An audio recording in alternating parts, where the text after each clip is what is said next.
श्री गुरुभ्यो नमः श्री महागणाधिपतये नमः श्री सरस्वती नमः भक्तरा व्यास महर्षि रचिंచిన భాగవత మహాపురాణం యథాతథంగా చెప్పుకున్నాం. ఇందులో భాగంగా నిన్నటి వరకు మనం 12 స్కందాల్లో 4 స్కందాలు పూర్తి చేసి 5వ స్కందాన్ని 65 భాగాలుగా చెప్పుకున్నాం. ఈ రోజున 66వ భాగం చెప్పుకుందాం. చెప్పుకునే ముందు వ్యాస భగవానుని ప్రార్థన చేసుకుందాం. వ్యాసాయ విష్ణు రూపాయ వ్యాస రూపాయ విష్ణవే నమో వై బ్రహ్మనిధయే వాసిష్ఠాయ నమో నమః. సమర్థ సద్గురు సాయినాథ్ మహారాజ్ కీ జై.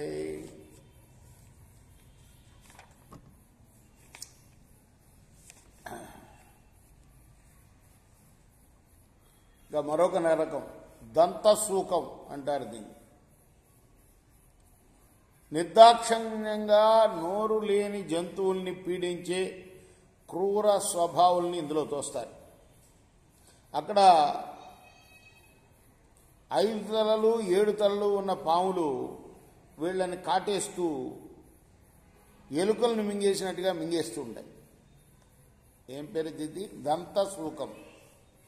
ఇక నరేంద్ర, ఇళ్లల్లో కానీ పెరట్లలో కానీ తిరిగే పశువుల్ని, పక్షుల్ని, లేళ్లను పట్టి హింసించే అవట నిరోధం అనే మరొక నరకం ఉంది. అంటే ఎలుకలను పట్టుకోవడానికి ఇళ్లలో పిల్లులు తిరుగుతూ ఉన్నాయి కదా, అటువంటి వాళ్ళని నిరోధన చేస్తారు. అలానే పెరట్లో ఉంటాయి. పెరట్లో కొన్ని ఏముంటాయి, ఆవులు అవి అటువంటివన్నీ కట్టేస్తారు పెరట్లో కదా.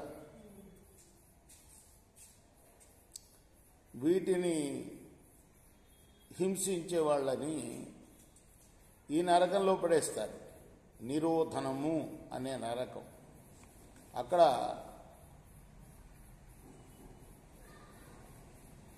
విషంతో కూడిన మంటను, పొగను పెట్టి వాళ్ళని అలా హింసిస్తారు నరకంలో యమదూతలు. దంతసూకం, తర్వాత నిరోధనం, అవట నిరోధనం దీని పేరు, అవట నిరోధనం. ఇక తన ఇంటికి అతిథిగా వచ్చిన వాడిని ఆదరించకుండా చీదరించుకొని కోపోద్రిక్తంతో చూస్తారే, అటువంటి దుర్మార్గుల కళ్ళని రాబందులు గద్దలు పొడుచుకుని తింటాయి నరకంలో. దీన్ని ఏమంటారయ్యా అంటే పరావర్తన నరకం అంటారు. పరావర్తన నరకం. దంతసూకము, అవట నిరోధము, పరావర్తనము, ఎన్ని రకాలు ఉన్నాయి. ఇక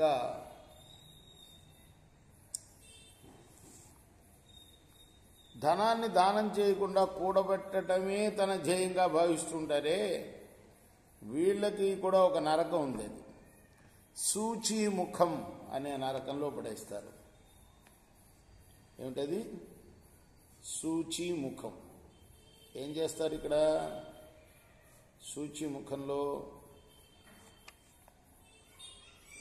అక్కడ తాళ్లతో కట్టి దర్జీలు ఎలా అయితే బట్టను కుడతారో సూదులతోటి, అలా వీళ్ళ చర్మాన్ని కుట్టి నానా బాధలు పెడతారు. ఎవరిని? ధనం కూడబెట్టడమే ధ్యేయంగా భావించి ఇతరులకు ఏం దానం చేయకుండా ఉండేవాళ్ళు. సూచీముఖం. మహారాజా, ఇటువంటి నరకాలు యమపురిలో 100,000 సంఖ్యలో ఉన్నాయ్యా. కొన్ని చెప్పాడు గుర్తుకి.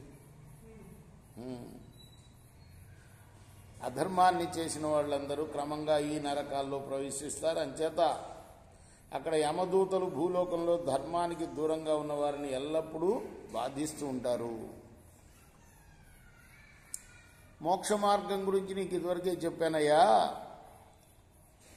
ఈ బ్రహ్మాండంలో 14 లోకాలు ఉన్నాయని పురాణాలు చెప్తున్నాయి కదా.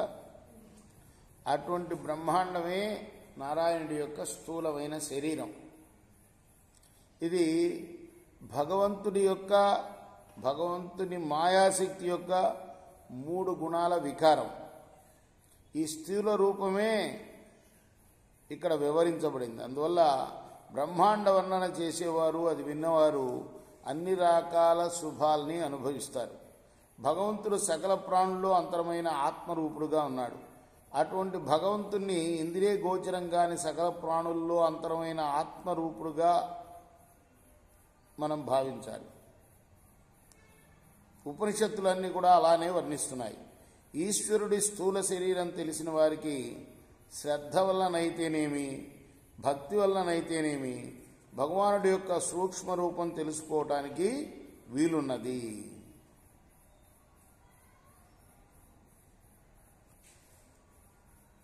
అంటే మనం ఆయన యొక్క సూక్ష్మ రూపం తెలుసుకోవాలంటే స్థూల రూపాన్ని శ్రద్ధతో అర్చించాలి మనం కదా.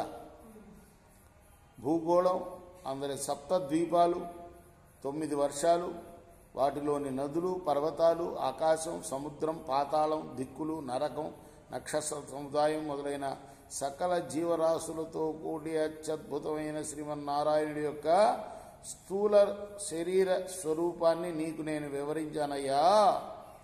బ్రహ్మ మొదలైన దేవతలు, ఋషులు స్తుతించేవి. పుణ్యతీర్థాల్లాగా పవిత్రమైన పాదపద్మాలు కలవాడా, స్వచ్ఛమైన నవరత్నాలతో ప్రకాశించే కాలి అందెలు కలవాడా, కౌస్తుభమణ్ణి భూషణంగా ధరించినవాడా, వెల్లి విరిసే తులసిదళాల పరిమళాలు, కస్తూరి సుగంధాలు గుబాళించే దివ్య దేహం కలవాడా, లక్ష్మీదేవికి నివాసమైనవాడా, ఓ కృష్ణ అంటూ ఒకసారి కృష్ణుణ్ణి తలుచుకొని మరి ఈ స్కందాన్ని, పంచమ స్కందాన్ని ముగిస్తున్నాం. రేపు మనం మరి షష్ఠమ స్కందం ప్రారంభం చేద్దాం. కృష్ణార్పణమస్తు. సాయి కృష్ణార్పణమస్తు. శ్రీ సచ్చిదానంద సద్గురు సాయినాథ్ మహారాజ్ కీ జై. చేకోరా హారతి దిగో సద్గురునాథ దేవ సాయినాథ. పాంచభౌతిక తత్వములనే హారతులిత్తుమురా, నిర్గుణమ్మగు స్థితే వీడి ఎట్లి ఆకారం పొందితివో సాయిరాం. సర్వము నిండిన నీవే